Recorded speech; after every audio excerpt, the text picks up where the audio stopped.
정혜원은 사무실 창문으로 쏟아지는 오후의 햇살을 바라보았습니다.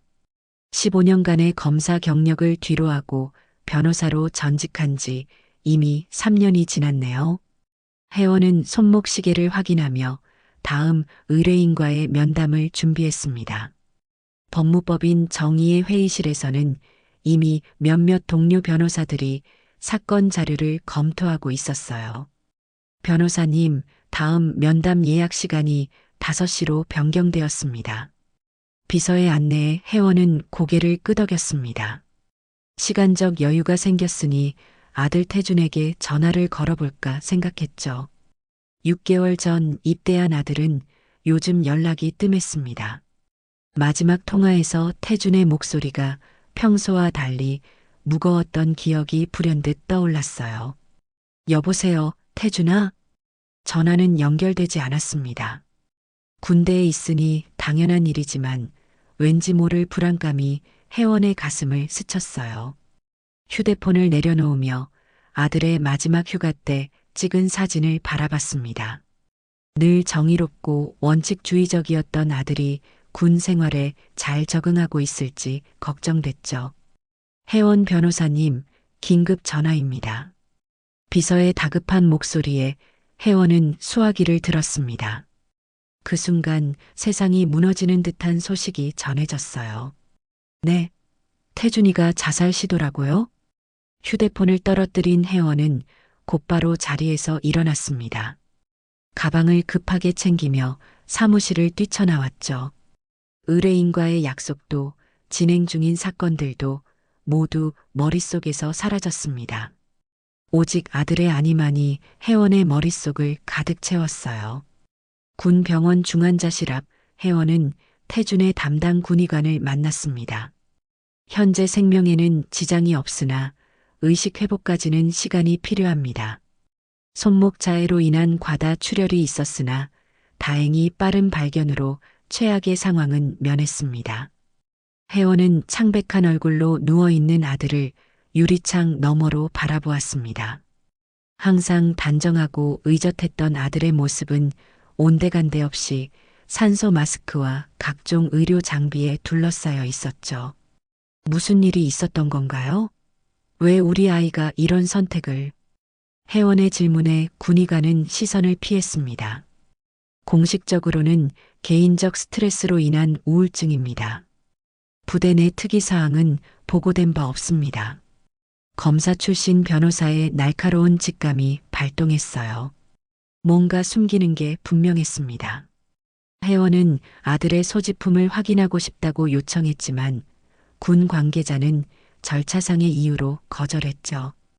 법적 절차를 통해 요청해 주시기 바랍니다. 혜원의 눈에서 결의가 빛났습니다. 태준의 사건 이후 일주일 혜원은 군 수사과에서 통보받은 사고 경위서를 읽고 있었습니다. 너무나 형식적인 내용에 혜원의 얼굴이 굳어졌어요.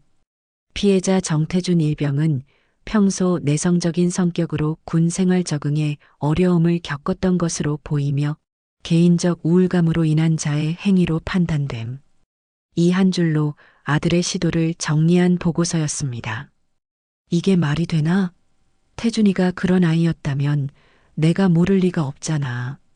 혜원은 검사 시절 인맥을 총동원해 비공식적인 정보를 수집했습니다. 태준의 동기 한 명이 익명으로 알려준 사실은 충격적이었죠. 태준이 선임들에게 지속적인 가혹행위를 당했다고 합니다. 특히 중대장이 묵인한 관행이라는 이름의 구타와 인격 모독이 있었다고 해요. 혜원은 군 검찰에 진상조사를 요청했지만 돌아온 건 형식적인 절차뿐이었습니다. 충분한 증거 부재라는 이유로 사건은 흐지부지될 위기였어요. 혜원의 법조계 경험이 이 상황의 심각성을 직감하게 했습니다. 군 병원 면회실에서 우연히 만난 다른 병사 가족들과의 대화는 더 큰 충격을 안겨주었어요. 같은 사단에서 유사한 사건이 여러 건 있었다는 사실을 알게 되었습니다. 우리 아들도 비슷한 일을 당했어요. 부대에서는 개인 문제라며 덮으려고만 했죠. 한 어머니의 말에 혜원은 이것이 개인의 문제가 아닌 구조적인 문제임을 확신했습니다. 그날부터 혜원은 변호사 업무를 최소화하고 군 인권 문제에 집중하기 시작했어요. 피해자 가족들과 연대하여 군 인권 수호 모임을 결성했습니다. 저는 법률 전문가로서 여러분의 목소리가 되어드리겠습니다. 우리 아이들이 당한 일의 진실을 밝혀야 합니다. 혜원은 군 인권 전문 변호사로 변신했습니다.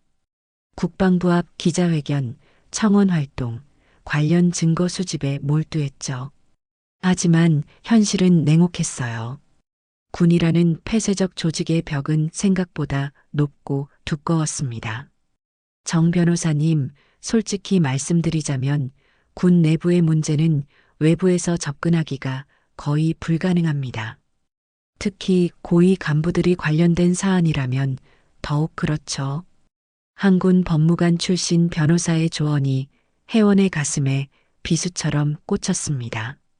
혜원은 태준이 복무 중인 사단의 지휘 계통을 조사하다 김도한 장군의 이름을 발견했습니다. 표면적으로는 개혁파로 알려진 그가 실제로는 어떤 사람인지 의문이 들었어요. 외부에서는 한계가 있다. 더 효과적인 방법을 찾아야 해. 병원에서 돌아온 혜원은 집 서재에 틀어박혔습니다. 벽에는 태준 사건과 관련된 자료들로 가득했죠. 관련 판례, 군 조직도, 피해자 진술서 사본. 하지만 결정적 증거는 여전히 부족했습니다. 태준의 병상을 지키는 날이 늘어날수록 혜원의 분노와 좌절은 깊어졌어요. 군 내부에서 제공된 수사 자료는 명백히 편집되고 축소된 것이 분명했습니다. 진실에 접근할수록 더 많은 벽에 부딪혔죠. 우리가 지금까지 5건의 유사 사례를 확인했습니다. 모두 같은 패턴이에요. 모임에서 한 회원이 발표한 내용은 충격적이었습니다. 혜원은 이것이 단순한 우연이 아니라는 것을 직감했어요. 군 인권 변호사로서 활동하며 혜원은 점점 더 큰 그림을 보기 시작했습니다. 국방부, 군 인권 개선을 위한 특별법무단 민간 전문가 모집. 혜원은 태블릿으로 뉴스 기사를 읽으며 숨을 멈췄습니다. 국방부가 최근 군 내 인권 문제에 대한 사회적 압력에 대응하여 외부 전문가로 구성된 특별법무단을 구성한다는 내용이었어요. 전직 검사, 변호사, 인권활동가 등 법률 전문가를 대상으로 한 공개 모집이었습니다. 이건 기회야. 혜원은 기사를 자세히 읽었습니다. 특별법무단은 군 내부에서 발생하는 인권 침해 사건에 대한 독립적 조사, 권한을 가진다는 점이 눈에 들어왔어요. 물론 군 지휘 체계에 완전히 독립적이지는 않겠지만 내부에서 정보를 얻고 조사할 수 있는 기회였습니다. 태준아, 엄마가 찾은 방법이야. 외부에서 두드리는 것보다 내부에서 직접 진실을 찾는 거야. 혜원은 의식 없는 아들의 병실을 방문해 조용히 속삭였습니다. 2달 동안의 외부 활동이 별다른 성과를 내지 못하는 동안 태준의 상태는 크게 나아지지 않았어요. 의사들은 신체적 회복은 진행 중이지만 심리적 충격으로 인한 의식 회복이 지연되고 있다고 했습니다. 당신 정말 지원할 거야? 남편은 혜원의 결정에 우려를 표했습니다. 하지만 혜원의 눈빛은 이미 결심이 굳어져 있었어요. 내가 할 수 있는 모든 것을 다 해볼 거야. 태준이가 겪은 일의 진실을 밝히려면 군 내부에 들어가는 게 필요해. 지원서를 작성하는 과정은 혜원의 모든 경력과 역량을 정리하는 시간이었습니다. 15년간의 검사 경력, 3년간의 변호사 활동, 특히 인권 관련 사건들을 간주했어요. 면접 준비를 위해 최근 군 인권 관련 법률과 제도, 사례들을 철저히 공부했습니다. 면접장, 혜원은 군 고위 인사들과 민간 법률 전문가들로 구성된 심사위원들 앞에 섰습니다. 정 변호사님, 왜 특별법무단에 지원하셨습니까? 검사와 변호사로서 성공적인 경력을 뒤로하고 군이라는 특수 환경에 뛰어들려는 이유가 무엇입니까? 혜원은 깊은 숨을 들이마시고 대답했습니다. 우리 군의 인권 문제는 더 이상 외면할 수 없는 사회적 과제입니다. 제 법률 전문성과 경험이 군 내부의 건강한 변화에 기여할 수 있다고 생각합니다. 혜원은 개인적인 사정, 즉 아들의 사건에 대해서는 언급하지 않았어요. 그것이 합격에 방해가 될 것이라는 판단 때문이었습니다. 대신 객관적이고 전문적인 태도로 군 인권 개선에 대한 자신의 비전을 제시했죠. 축하합니다. 정혜원 변호사님, 특별법무단 합격을 알려드립니다. 합격 통지를 받은 날, 혜원은 복잡한 감정에 휩싸였습니다. 기쁨보다는 무거운 책임감과 긴장감이 더 컸어요. 이제 내부자로서 진실에 한 발 더 다가설 수 있게 되었지만 동시에 더 많은 위험과 도전이 기다리고 있음을 알았습니다. 국방부 특별법무단의 첫 출근 날, 혜원은 낯선 환경에 압도되었습니다. 군 시설 내에 위치한 사무실, 군복을 입은 직원들 사이에서 민간인 신분으로 일한다는 것은 상상했던 것보다 더 이질적이었어요. 정혜원 변호사님, 이수진 법무관입니다. 앞으로 함께 일하게 되어 반갑습니다. 35세 정도로 보이는 여성 법무관이 혜원에게 다가왔습니다. 특별법무단에서 공식적인 짝으로 배정받은 내부 협력자였어요. 그녀의 눈빛에서 혜원은 묘한 동질감을 느꼈습니다. 앞으로 특별법무단에서 진행할 업무와 관련 규정들을 안내해 드리겠습니다. 처음에는 적응하기 쉽지 않으시겠지만 제가 도와드리겠습니다. 이수진의 말에 혜원은 고개를 끄덕였습니다. 군이라는 새로운 세계에서 동맹자를 찾은 것 같은 안도감이 들었어요. 혜원은 이제 내부에서 진실을 찾기 위한 첫 발을 내딛었습니다. 특별법무단 활동 3주차, 혜원은 이수진과 함께 외부에서 접수된 군 인권 침해 사례들을 검토하고 있었습니다. 형광등 불빛 아래 두 사람의 그림자가 길게 늘어졌네요. 사무실에는 이미 대부분의 직원들이 퇴근한 상태였습니다. 이수진 법무관님, 이 사건들 중에서 우리가 우선적으로 조사해야 할 사례를 선별해보죠. 혜원은 전문적인 태도를 유지하며 말했습니다. 공식적으로는 동료 관계를 유지하는 것이 중요하다고 생각했어요. 하지만 이수진의 시선에서 무언가 말하고 싶은 듯한 기색을 느꼈습니다. 변호사님, 혹시 잠시 밖에서 대화할 수 있을까요? 이수진의 제안에 혜원은 살짝 긴장했지만 동의했습니다. 두 사람은 국방부 건물 뒤편 작은 공원으로 자리를 옮겼어요. 저녁 공기가 차가웠지만 대화의 내용은 더욱 냉랭했습니다. 정 변호사님, 솔직히 말씀드리자면 특별법무단이 갖는 진정한 조사 권한은 제한적입니다. 겉으로는 개혁적인 모습을 보이지만 실질적인 권한은 많이 축소되어 있어요. 혜원은 이미 그런 한계를 느끼고 있었습니다. 그럼에도 이수진이 이런 이야기를 꺼낸 이유가 궁금했어요. 왜 이런 말씀을 하시는 건가요? 이수진은 주변을 살피고 목소리를 낮췄습니다. 변호사님께서 특별히 관심을 가질 만한 사건들이 있어요. 육군 제3사단에서 최근 2년간 발생한 병사 자살 시도 사건들입니다. 공식 기록상으로는 개인적 우울증이나 적응 문제로 기록되어 있지만 내부적으로는 조직적인 가혹행위 의혹이 있었습니다. 혜원의 심장이 빠르게 뛰기 시작했습니다. 제3사단은 태준이 복무 중이던 부대였어요. 어떻게 그런 정보를 7년간 군 법무관으로 일하면서 보고 들은 것들이 있습니다. 공식 기록에는 남지 않는 이야기들이죠. 이수진은 혜원의 눈을 똑바로 바라보았습니다. 변호사님의 아들 사건도 그중 하나라는 것을 알고 있습니다. 혜원은 숨을 멈췄습니다. 자신의 개인적 배경을 숨기고 있었는데 이미 알고 있었다니요. 놀라지 마세요. 처음부터 알고 있었습니다. 하지만 변호사님의 의도를 이해합니다. 저도 비슷한 이유로 군 법무관이 되었으니까요. 이수진은 자신의 동생도 과거 군 복무 중 부당한 대우를 받았다고 털어놓았습니다. 그 일을 계기로 군 법무관의 길을 선택했다는 고백이었어요. 혜원은 이수진에게서 진정한 동지를 발견한 기분이었습니다. 다음 날부터 두 사람은 공식적인 업무 외에도 비공식적인 조사를 시작했습니다. 이수진의 도움으로 혜원은 태준의 사건과 유사한 5건의 사례를 추가로 발견했어요. 모두 같은 부대에서 발생했고 비슷한 패턴을 보였습니다. 이 사건들에는 공통점이 있습니다. 모두 부조리에 문제를 제기했던 병사들이에요. 그리고 모든 사건이 상부의 지시로 신속하게 종결되었죠. 혜원은 조각들을 맞추기 시작했습니다.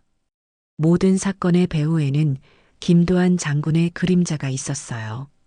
표면적으로는 개혁파로 알려졌지만 실제로는 부대 내 악습을 은폐하는데 관여한 정황이 보였습니다. 위험한 일을 하고 있습니다. 변호사님. 김 장군은 높은 곳에 인맥이 많아요. 이수진의 경고에도 불구하고 혜원은 조사를 계속했습니다. 그러나 얼마 지나지 않아 이상한 기운을 느끼기 시작했어요. 사무실에 들어서면 갑자기 조용해지는 대화들 등 뒤에서 느껴지는 시선들, 미묘하게 제한되는 문서 접근 권한들. 어느 날 아침 혜원의 책상 위에는 작은 메모가 놓여 있었습니다. 조심하세요. 당신의 활동이 감시받고 있습니다. 마이너스 친구로부터. 그리고 그날 오후 김도한 장군이 특별법무단을 격려 방문했습니다. 그는 모든 직원들과 인사를 나눴고 혜원 앞에 왔을 때 특별히 오래 머물렀어요. 정 변호사님, 민간 전문가의 시각이 우리 군에 신선한 바람을 가져올 것으로 기대합니다. 하지만 군의 특수성을 이해하시는 것도 중요하지요. 모든 조직에는 지켜야 할 경계가 있으니까요. 표면적으로는 친절한 조언이었지만 그 속에 담긴 경고를 혜원은 놓치지 않았습니다. 김도한의 눈빛에는 명백한 위협이 담겨 있었어요. 감사합니다, 장군님. 제 역할의 경계를 명심하겠습니다. 혜원은 침착하게 대답했지만 내면은 경랑이었습니다. 이제 적의 정체가 분명해졌어요. 그리고 그 적은 혜원이 움직이고 있다는 것을 알고 있었습니다. 정 변호사님, 병원에서 연락이 왔습니다. 아드님이 의식을 회복하셨대요. 이수진의 급한 전화에 혜원은 모든 것을 내려놓고 병원으로 달려갔습니다. 3개월 만에 기적이었어요. 병실 문을 열고 들어서자 태주는 약해진 모습이었지만 분명히 깨어 있었습니다. 창백한 얼굴로 누워있는 아들의 눈이 혜원을 향해 돌아갔어요. 엄마. 단 한마디에 혜원의 눈에서는 눈물이 쏟아졌습니다. 아들의 손을 꼭 잡으며 그간의 감정이 폭포처럼 쏟아져 나왔죠. 태준아, 정말 다행이다. 엄마가 얼마나 걱정했는지 몰라. 회복은 느렸지만 확실했습니다. 의사들은 태준의 신체적 상태가 안정적이라고 판단했어요. 태준이 의식을 완전히 회복하고 이틀 후 혜원은 조심스럽게 사건에 대해 물었습니다. 태준아, 괜찮다면 그날 있었던 일에 대해 이야기해 줄 수 있겠니? 태준의 눈에 공포가 스쳤지만 이내 결의에 찬 표정으로 바뀌었습니다. 말해야 해요. 다른 사람들도 같은 일을 당하고 있을 거예요. 태준의 증언은 충격적이었습니다. 부대 내 교육이라는 이름의 조직적인 가혹행위가 있었고 이에 대해 문제를 제기한 태준은 특별관리 대상이 되었다는 거예요. 선임들의 집단 괴롭힘, 중대장의 묵인, 그리고 마침내 견디다 못한 극단적 선택까지. 그리고 제가 문제를 제기했을 때 대대장이 직접 찾아와서 말했어요. 상부에서 지켜보고 있으니 조용히 넘어가라고요. 그 상부가 누구인지는 명확히 말하지 않았지만 김도한 장군의 이름이 언급됐어요. 혜원은 충격에 빠졌습니다. 태준의 증언은 그동안의 의혹을 확인시켜주는 결정적인 증거였어요. 병원을 나서면서 혜원은 이제 아들의 증언을 어떻게 활용할지 고민했습니다. 법정에서의 증언은 아직 태준의 건강 상태로 어려웠고 서면, 진술도 여러 위험이 따랐죠. 다음 날 혜원은 이수진과 만나 태준의 이야기를 공유했습니다. 태준의 증언이 결정적이지만 아직 공식적으로 활용하기는 어려워요. 더 확실한 증거가 필요합니다. 이수진은 조용히 USB 하나를 건넸습니다. 어젯밤 늦게까지 찾아봤습니다. 이게 도움이 될지 모르겠네요. USB에는 놀라운 자료들이 있었습니다. 제3사단 내부 문서, 비공식 징계 기록, 그리고 가장 중요한 것은 김도한 장군과 부대 지휘관들 간의 이메일 교환 내용이었어요. 여기에는 문제 인원 처리와 관련된 지시들이 포함되어 있었습니다. 이건 어떻게 구한 거죠? 묻지 마세요. 다만 이 자료들은 공식적으로 얻은 것이 아니라는 점을 명심하세요. 법정에서 그대로 사용하기는 어렵습니다. 혜원은 밤새 자료를 분석했습니다. 이메일 내용 중에는 정태준 일병건이라는 직접적인 언급도 있었어요. 김도한이 직접 지시한 것으로 보이는 조용한 처리 방침이 명확했습니다.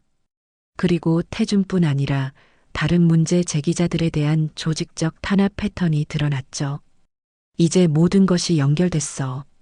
혜원은 자료들을 정리하며 전체 그림을 그릴 수 있었습니다. 김도한 장군은 자신의 정치적 야망을 위해 부대 내 부조리를 은폐하고 이에 저항하는 병사들을 조직적으로 탄압해왔어요.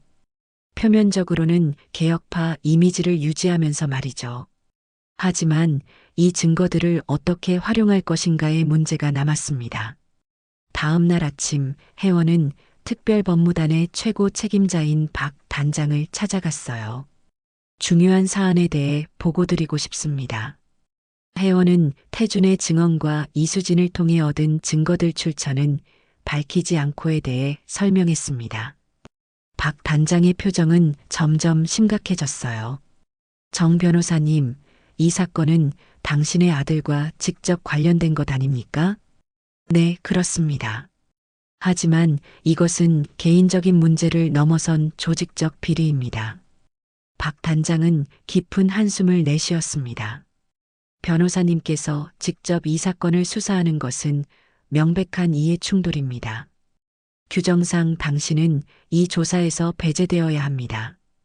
혜원은 예상했던 말이었지만 여전히 가슴이 무너지는 기분이었어요. 하지만 누가 이 사건을 제대로 조사할 수 있겠습니까? 김도한 장군의 영향력이 미치지 않는 사람이 있습니까? 박 단장의 침묵이 모든 것을 말해주었습니다. 혜원은 딜레마에 빠졌어요. 공식적인 경로로는 진실에 도달할 수 없고 비공식적으로 움직이자니 자신의 법조인으로서의 윤리와 충돌했습니다. 더구나 증거의 일부는 불법적인 방법으로 획득한 것이었죠.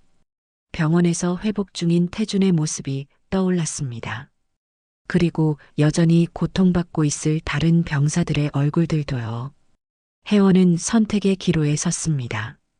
내가 직접 수사할 수는 없어도 진실이 드러나도록 할 방법은 있을 거야. 혜원의 눈에 결연한 빛이 돌아왔습니다. 특별법무단 회의실, 혜원은 동료들과 함께 앉아 있었습니다. 오늘은 분기별 업무 보고 날이었어요. 회의실 문이 열리고 예상치 못한 인물이 들어왔습니다. 안녕하세요, 여러분. 오늘 회의를 참관하게 되어 기쁩니다. 김도한 장군이 당당하게 입장했습니다. 그의 존재감이 회의실을 압도했어요. 혜원은 본능적으로 긴장했지만 표정을 통제하며 평정을 유지했습니다. 특별법무단의 활동에 깊은 관심을 갖고 있습니다. 국방부 개혁의 핵심이니까요. 김도한의 시선이 혜원에게 잠시 머물렀습니다. 표면적으로는 친절한 미소였지만 그 눈빛에는 날카로운 경고가 담겨 있었어요. 회의가 끝난 후 김도한은 혜원에게 개인적인 대화를 요청했습니다. 정 변호사님, 잠시 이야기 좀 나눌까요? 국방부 건물 옆 작은 정원에서 두 사람은 마주 섰습니다. 김도한은 더 이상 표면적인 친절함을 유지하지 않았어요. 변호사님께서 최근 상당히 적극적인 활동을 하고 계시더군요. 특히 제3사단 관련 사건에 깊은 관심을 보이시는 것 같습니다. 혜원은 침착함을 유지하려 노력했습니다. 특별 법무단의 임무에 충실할 뿐입니다. 물론이죠. 하지만 때로는 너무 깊이 파고드는 것이 오히려 전체 시스템에 혼란을 가져올 수 있습니다. 군은 특수한 조직이니까요. 김도한의 목소리에는 위협이 서려 있었습니다. 솔직히 말씀드리죠. 당신의 아들 사건에 대한 개인적 연루는 알고 있습니다. 직업적 윤리와 개인적 복수는 분리되어야 하지 않을까요? 혜원은 숨을 멈췄습니다. 김도한이 이미 모든 것을 알고 있었던 거였어요. 제 아들의 일은 개인적 문제가 아닙니다. 조직적인 인권 침해의 한 사례일 뿐이죠. 김도한은 차갑게 웃었습니다. 그렇게 생각하신다면 앞으로 벌어질 일들에 대비하시는 게 좋겠네요. 아, 그리고 부군께 안부 전해주세요. 지난주 동창회에서 뵙지 못해 아쉬웠습니다. 그날 저녁 혜원은 남편과 심각한 대화를 나눴습니다. 남편의 표정은 어두웠어요. 도한이 나를 찾아왔어. 옛 친구라는 명목으로. 하지만 실제로는 너에 대한 이야기였지. 혜원의 가슴이 무거워졌습니다. 김도한은 가족까지 압박하기 시작한 것이었죠. 어떤 이야기를 했어? 내가 군 내부 문제에 너무 깊이 관여하면 가족 모두에게 좋지 않을 거라고. 특히 내 회사가 최근 정부 계약을 준비 중인데 그것도 영향받을 수 있다고 암시했어. 남편의 건축 설계 회사는 최근 대형 국책 사업 입찰을 준비하고 있었습니다. 김도한의 위협은 가족의 생계까지 겨냥한 것이었어요. 난 너를 지지해. 하지만 그가 어디까지 갈 수 있는지 우리 모두 알아야 해. 다음 날 혜원은 이수진과 만나기로 했지만 그녀는 나타나지 않았습니다. 걱정이 된 혜원은 이수진의 사무실로 향했어요. 그곳에서 이수진의 동료 법무관을 만났습니다. 이수진 법무관이요? 오늘 갑자기 원격 기지로 파견됐습니다. 긴급 명령이었어요. 혜원은 불길한 예감을 느꼈습니다. 사무실로 돌아와 보니 자신의 컴퓨터가 시스템 점검을 이유로 접근 제한되어 있었어요. 그리고 책상 위에는 다른 업무를 배정하는 공문이 놓여 있었습니다. 제3사단 관련 사건들에서 모두 배제되었다는 내용이었죠. 오후에 혜원의 휴대폰으로 익명의 메시지가 도착했습니다. 위험합니다.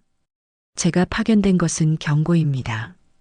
그들이 당신에 대한 내부 조사를 시작했어요. 비밀 유출 혐의로요. 조심하세요. 마이너스 이수진. 혜원은 사무실 창밖을 바라보며 깊은 고민에 빠졌습니다.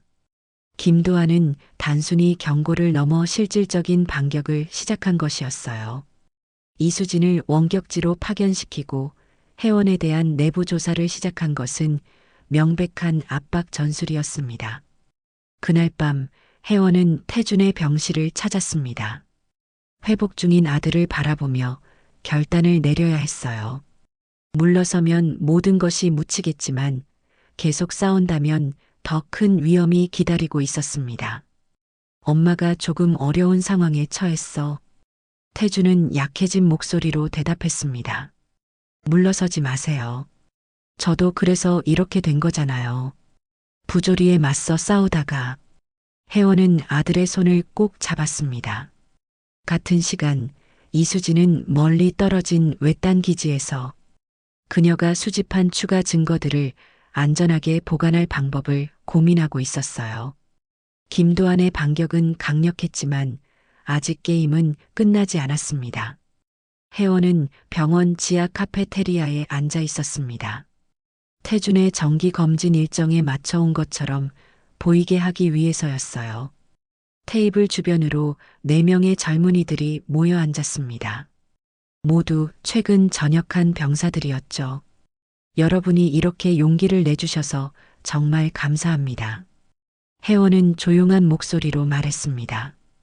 그들은 태준과 같은 부대에서 복무했고 유사한 가혹행위를 경험한 피해자들이었어요. 저희도 더 이상 침묵할 수 없었습니다. 태준이 깨어났다는 소식을 듣고 연락드렸어요. 한 청년이 말했습니다. 그의 눈빛에는 공포와 결의가 섞여 있었어요. 혜원은 이들의 증언이 사건의 전환점이 될 것이라고 확신했습니다. 여러분의 증언은 익명으로 처리될 겁니다. 하지만 법적 효력을 갖기 위해 공증을 받아야 해요. 혜원은 신중하게 계획을 설명했습니다. 개별적인 증언들은 약해 보일 수 있지만 5명의 피해자가 동일한 패턴을 증언한다면 무시할 수 없는 증거가 될 것이었어요. 병원에서 나온 혜원은 오랜 동료인 최 변호사의 사무실로 향했습니다. 최 변호사는 혜원이 검사 시절부터 신뢰해온 법조인이었어요. 특별법무단에서 내가 직접 수사하는 것은 이해충돌 문제로 불가능해. 공식적으로 이 사건에서 배제됐어. 혜원은 솔직하게 상황을 설명했습니다. 그렇다면 다른 접근법이 필요하겠군. 이해충돌을 오히려 공개적으로 인정하고 제3자를 통해 진행하는 건 어떨까? 최 변호사의 제안에 혜원은 깊이 고민했습니다. 그동안의 비공식적 조사 방식으로는 한계가 있었어요. 새로운 전략이 필요했습니다. 미디어를 통해 공론화하는 것도 하나의 방법이야. 이미 확보한 증거와 피해자들의 증언을 신뢰할 수 있는 언론사에 제공하면.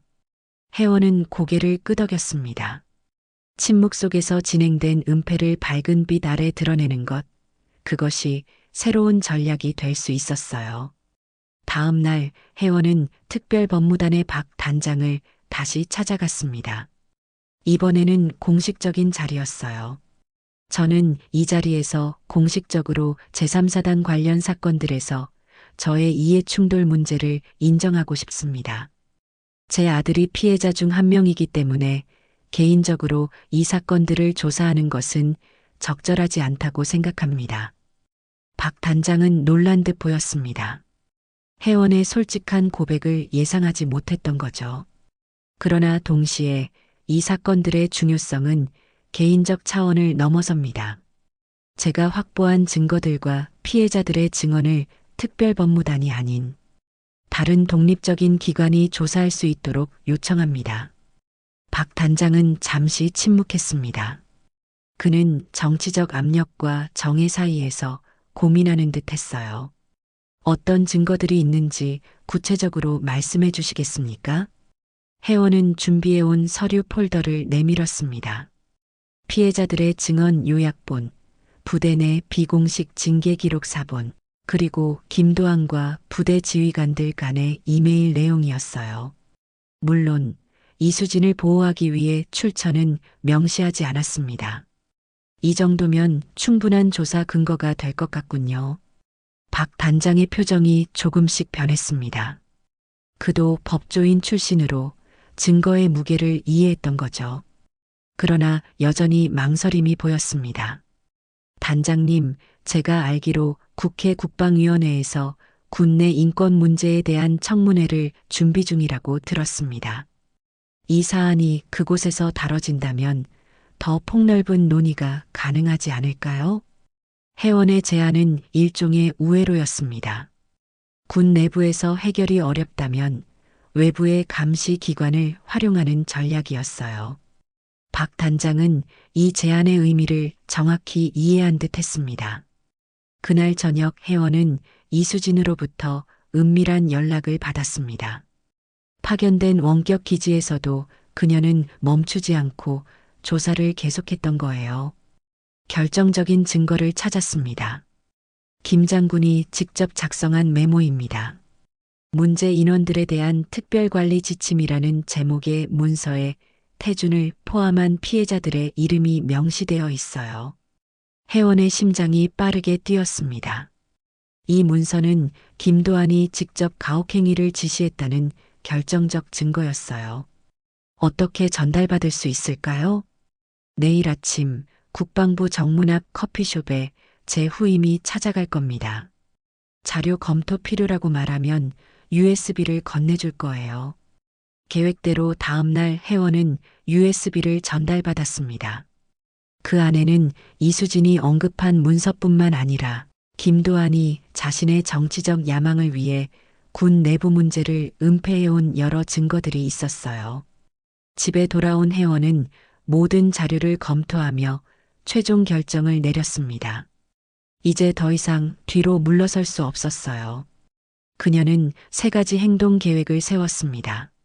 첫째, 국회 국방위원회 청문회에 피해자들의 익명 증언을 제출하는 것.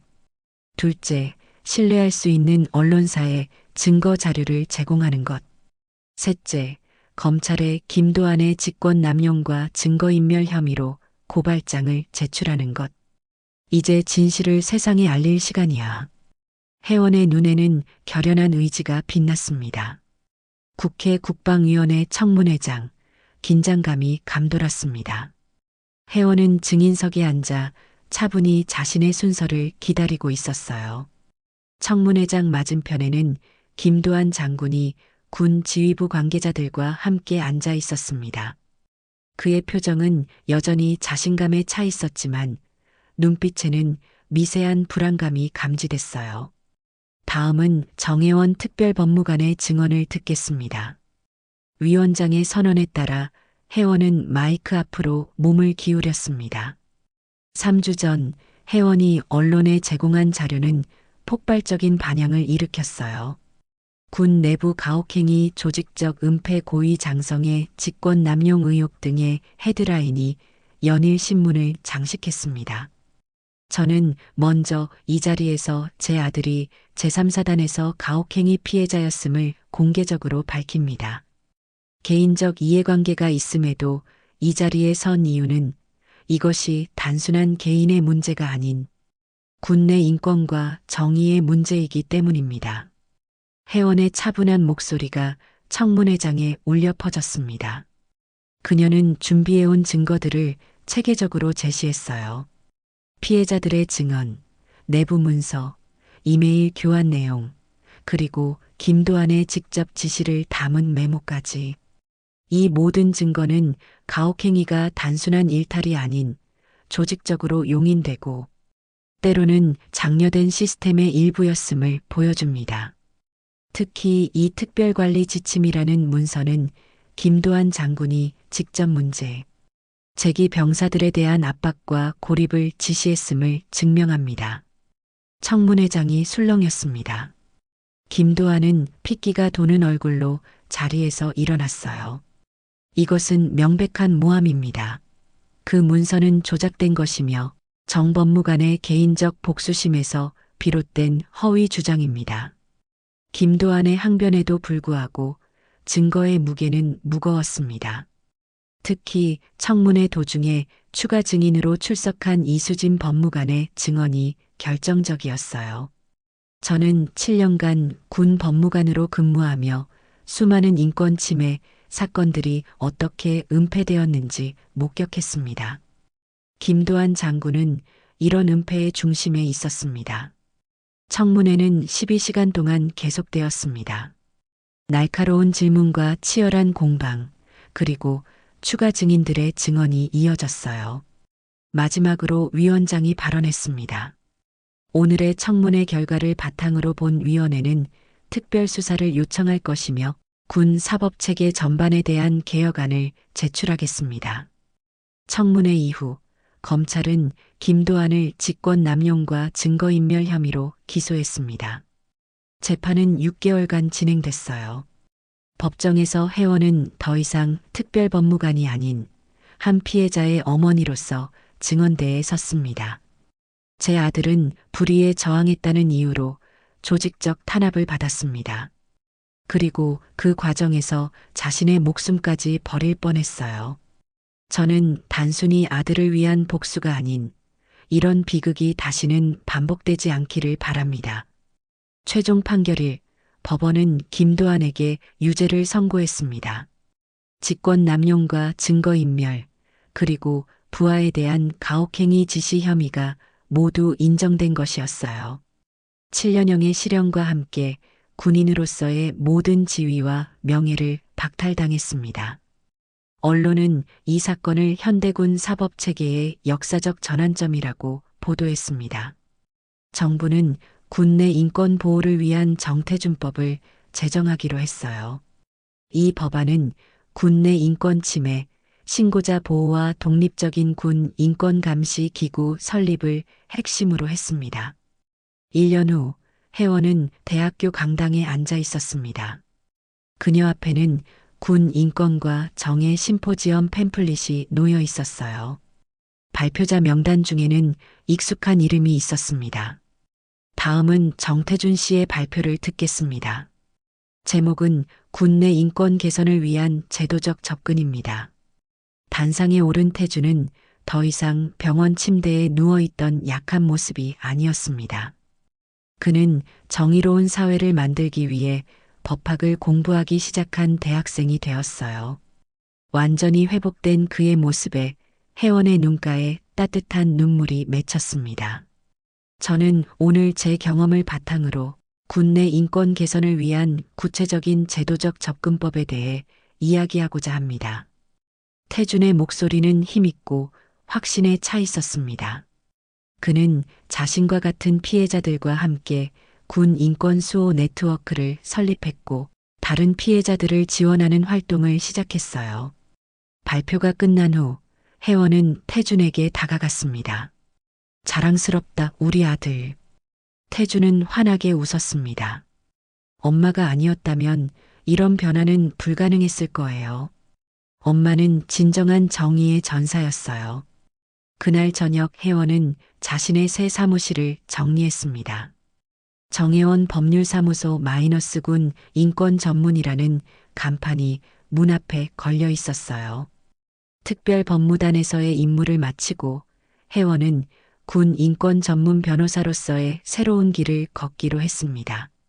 사무실 창문으로 석양이 비치는 가운데 혜원은 지난 1년 반의 여정을 돌아보았습니다.